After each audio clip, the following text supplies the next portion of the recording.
तो चलिए आज ज्यामिति की एक क्लासिक प्रॉब्लम को समझते हैं। मतलब एक ठोस सिलेंडर का सरफेस एरिया आखिर निकालते कैसे हैं, आइए देखते हैं। ठीक है, तो सवाल हमारे सामने है।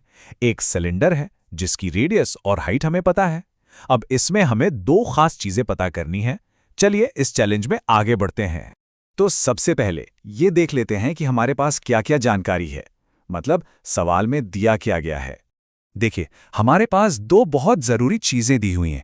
एक तो है रेडियस, जिसे हम आर कहते हैं, वो है 7 सेंटीमीटर, और दूसरी है इसकी हाइट यानी एच, जो है 10 सेंटीमीटर। तो चलिए अब अपने पहले ऑब्जेक्टिव की तरफ बढ़ते हैं। हमें निकालना है कर्व्ड सरफेस एरिया, मतलब जो उसका घुमावदार हिस्सा है उसका क्षेत्रफल। अब देखिए, इसके लिए एक बहुत ही सीधा सादा सा फॉर्मूला है जो हमें इस्तेमाल करना है। वो है 2 पाई आर एच, मतलब 2 फिर पाई फिर रेडियस और फिर हाइट को गुणा कर देना है। सिंपल। तो बस अब इन वैल्यूज को फॉर्मूले में रख देते हैं। यहां एक मजेदार चीज होती है। देखिए, 7 से 7 तो सीधा सीधा कट गया। अब हमारे पास क्या बचा? एक बहुत ही आसान सा गुणा। और ये देखिए, पहला जवाब हमारे सामने है। जो कर्व्ड सरफेस एरिया है वो निकला है 440 स्क्वायर सेंटीमीटर। बहुत बढ़िया।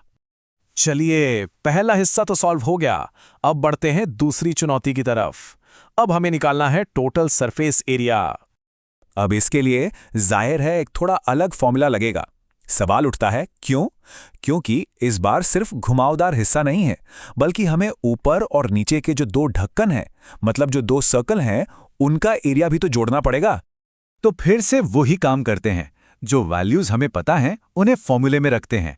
सबसे पहले पेरेंथेसिस मतलब ब्रैकेट के अंदर का हिस्सा सॉल्व करेंगे। 7 और 10 जो हो गया 17। और बस फाइनल कैलकुलेशन करने पे हमारा दूसरा जवाब भी आ गया। टोटल सरफेस एरिया है 748 स्क्वायर सेंटीमीटर्स। तो चलिए अब सारी चीजों को एक साथ रखकर देखते हैं, मतलब हमारा फाइनल जवाब क्या है। तो यहाँ पे ये एकदम साफ है कि हमारे पास दो अलग अलग रिजल्ट्स हैं। एक है कर्व्ड सरफेस एरिया, मतलब सिर्फ बाहर की घुमावदार सतह, जो है 440 स्क्वायर सेंटीमीटर, और दूसरा है टोटल सरफेस एरिया, जिसमें ऊपर और नीचे के ढक्कन भी शामिल हैं, वो है 748 स्क्वायर सेंटीमीटर। तो इस पूरे प्रोसेस से ये पता चलता है कि सही फॉर्मूला लगाकर किसी भी सिलेंडर का एरिया निकालना कितना आसान हो जाता है। अब सोचने वाली बात यह है कि इसी तरीके का इस्तेमाल करके और किन किन चीज़ों के आकार को समझा जा सकता है।